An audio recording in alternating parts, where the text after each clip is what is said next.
on the occasion of graduation day, I would like to share my experience with you.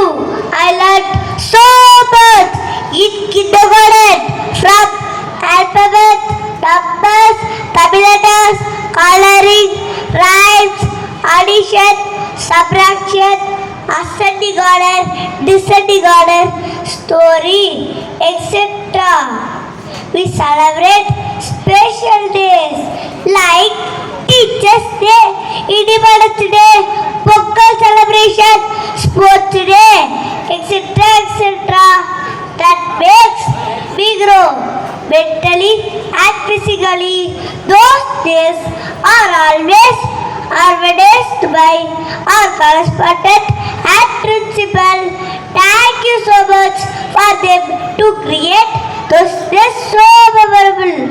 Not only that, from this year they have included convocation.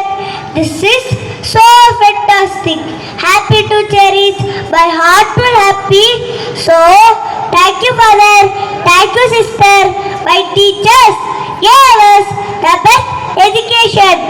We learned lot of new things. I am grateful to all my hard-working teachers who help us to achieve our next level of education. They loved us and taught us with good care. Thanks for making me part of the school for the past 2 years. Miss Josephine, Miss Marvin are my kindergarten teachers. Thank you teachers and all the KG teachers. Teachers, I love you. Finally, I want to thank our parents, grandma and grandpa for being our greatest supporters. Your constant encouragement and